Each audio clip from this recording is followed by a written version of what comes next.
Vandeham Sri Guru Sri Juta Padakamalam Sri Gurum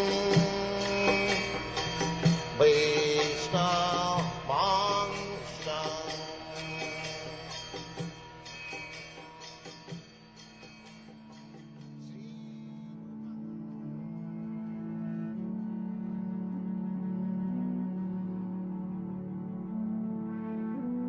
Sixième chapitre.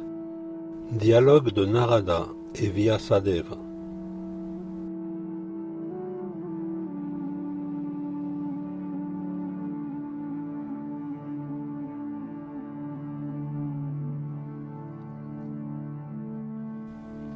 Sutta dit: Ô Brahmanas, après avoir entendu de ses lèvres même la naissance et les actes de Sri Narada, l'avatar Vyasadeva, fils de Satyavati, l'interroge. Sri Vyasadeva dit: Qu'as-tu fait, ô sage vénérable, après le départ des grands maîtres qui t'avaient instruit dans la science spirituelle, avant que ne commence ton existence présente? Quel fut, ô fils de Brahma, le déroulement de ton existence après l'initiation? Et de quelle manière, le temps venu, as-tu laissé ton corps ancien pour obtenir celui-ci? Tout périt sous l'action du temps.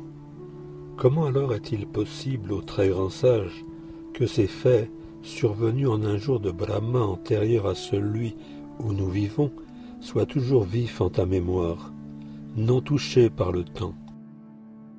Sri Narada dit: Les grands sages qui m'avaient instruit dans la science spirituelle de la transcendance s'en allèrent ailleurs. Et voici comment après leur départ se déroula mon existence. Ma mère, simple femme, n'était qu'une servante, et n'avait d'autre enfant que moi. J'étais son fils unique, et ne connaissais pour tout soutien que son affection, dont elle me lia. Elle voulait m'assurer une subsistance convenable, mais ne le pouvait, car elle n'était pas indépendante. Le monde tourne sous l'ordre souverain du Seigneur suprême, et tous les êtres y sont comme des pantins de bois, dans les mains d'un montreur de marionnettes. Ainsi, encore enfant, âgé de 5 années, sans nulle expérience des divers pays, et dépendant de l'affection de ma mère, je vécus dans l'ashram des Brahmanas. Un soir, sorti traire une vache, ma pauvre mère fut, sous l'action du temps souverain, mordue à la jambe par un serpent. Cette fatalité m'apparut comme une grâce particulière du Seigneur, qui toujours aspire à bénir ses dévots. Pensant ainsi, je pris le chemin du nord. Je traversai alors plusieurs capitales prospères, des villes, des villages, des fermes d'élevage, des mines, des terres cultivées, des vallées, des jardins fleuris, des forêts, des pépinières. Je traversai des collines et des montagnes, regorgeant de minéraux précieux, tels l'or, l'argent et le cuivre, ainsi que des régions couvertes d'étangs et de lacs, qui, fleuris de lotus magnifiques et bourdonnant d'abeilles ivres ainsi que d'oiseaux mélodieux, auraient fait un lieu de choix pour les habitants des planètes édéniques. Puis je traversai en solitaire des forêts nombreuses envahies de bambous, de roseaux et d'herbes diverses, où maintes cavernes se creusent, et qu'il est dur de traverser seul. Je parcourus encore des jungles menaçantes, profondes, sombres et redoutables, lieux où s'ébattent serpents, hiboux et chacals. Voyageant ainsi, je sentis la fatigue s'emparer de mon corps et de mon mental. La faim et la soif me tenaillaient. Je pris alors un bain dans un lac alimenté par une rivière et me désaltérai de son eau, dont le contact me soulagea de toute lassitude. Puis à l'ombre d'un arbre banyan, dans une forêt déserte, je commençai de méditer en toute intelligence sur l'âme suprême, sise en moi, comme j'avais appris à le faire des âmes libérées. Dès que j'entamai ma méditation sur les pieds pareils au lotus du Seigneur suprême, tout mon mental métamorphosé en un amour sublime, alors des larmes ruisselèrent de mes yeux, et le Seigneur lui-même Shri Krishna apparut aussitôt sur le lotus de mon cœur. Alors, ô Vyasadeva, envahi par un sentiment de bonheur extrême, toutes les parties de mon corps s'animèrent d'une vie nouvelle. Immergé dans un océan d'extase, je ne pouvais plus me voir, ni voir le Seigneur. La forme spirituelle et absolue du Seigneur, telle qu'elle est, comble pour qui la voit tous les désirs du mental, d'où elle balaye aussitôt toute incongruité. Ne la voyant plus, je me levai vivement, pris par le trouble qui envahit quiconque perd ce qui lui tient le plus à cœur. Je désirais revoir cette forme sublime du Seigneur, mais malgré ma soif ardente, malgré mes efforts de concentration sur le cœur en vue de l'y faire réapparaître, j'y fus impuissant. Je demeurai donc insatisfait et fort affligé.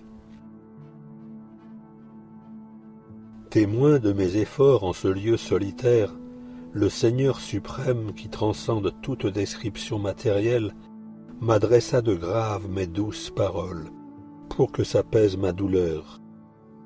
« Ô Narada, dit-il, je crains que tu ne puisses me revoir au cours de cette vie. Ceux qui ne sont pas entièrement purifiés de toute souillure matérielle ou dont le service dévotionnel s'avère incomplet, ceux-là me connaissent difficilement. Ô être de vertu, une seule fois je me suis montré à toi, et c'était pour que croisse ton attrait pour moi, car plus tu auras soif de moi, plus en toi les désirs matériels se dissiperont.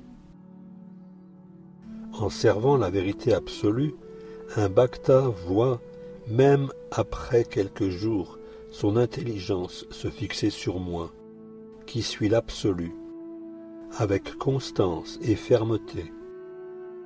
Après avoir quitté ce déplorable univers matériel, il deviendra l'un de mes compagnons dans le royaume spirituel. L'intelligence vouée à mon service d'amour ne saurait être rendue vaine à aucun moment. Fût-ce au temps de la création ou de l'annihilation des mondes. Par ma grâce, tu pourras toujours te rappeler de moi. Alors le Seigneur souverain, présent de toute sa personne dans le son spirituel, mais invisible pour l'œil, lui si merveilleux, se tut. Empli d'un sentiment de gratitude à son égard, j'inclinai alors la tête et lui offris mon hommage. Je commençai à répéter le chant des saints noms et des gloires du Seigneur infini, dégagé de toute obligation matérielle. Ainsi absorbé dans le chant et le souvenir des divertissements sublimes du Seigneur, source de toute bénédiction, je voyageais par toute la terre, comblé à l'extrême, délivré de l'orgueil et de l'envie.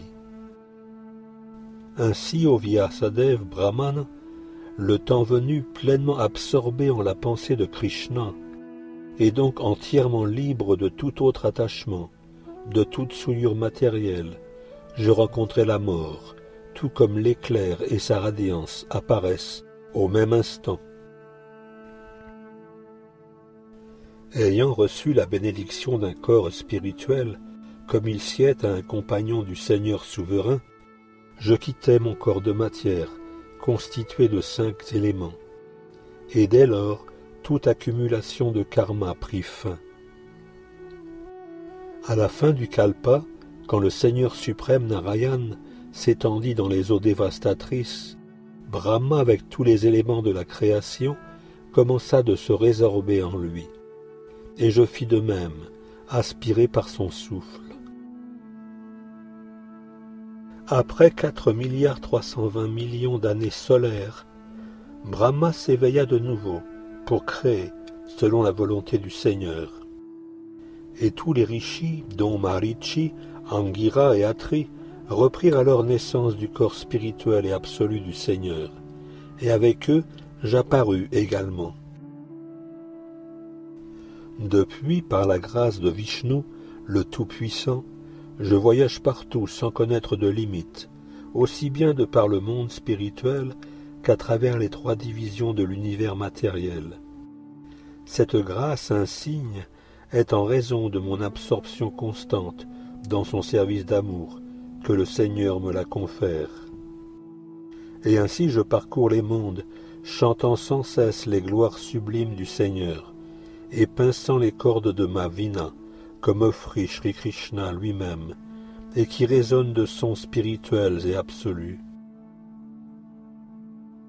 Dès que j'entonne le chant de ces saints actes, le Seigneur suprême Sri Krishna, dont les gloires sont si douces à l'oreille, apparaît aussitôt sur le lotus de mon cœur, comme si je l'avais appelé. Mon expérience propre me l'a révélé. Les êtres toujours saturés de soucis et d'angoisse par le désir qu'ils ont d'unir les objets et les sens, peuvent, s'ils s'embarquent sur ce vaisseau des plus solides, le chant constant des divertissements sublimes du Seigneur suprême, franchir l'océan de l'existence matérielle. Il est vrai qu'en s'exerçant à la maîtrise des sens par la pratique du yoga, on peut s'affranchir des anxiétés qu'engendrent concupiscence et avidité.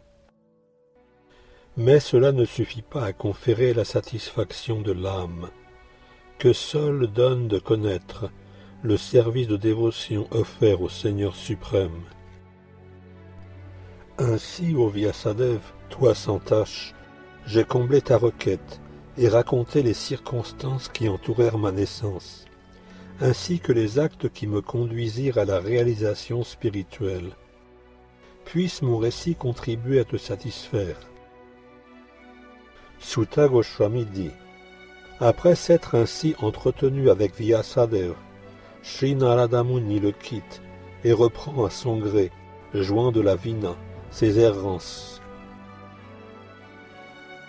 Gloire et heureuse fortune à Sri Narada Muni, car il exalte au son de son instrument les divertissements du Seigneur suprême. Il trouve ainsi une joie immense, et du même coup redonne la vie à toutes les âmes en détresse dans l'univers.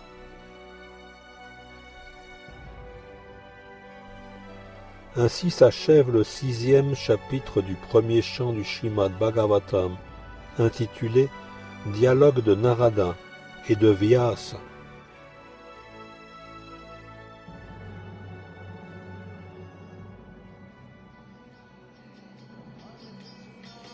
Hare Krishna,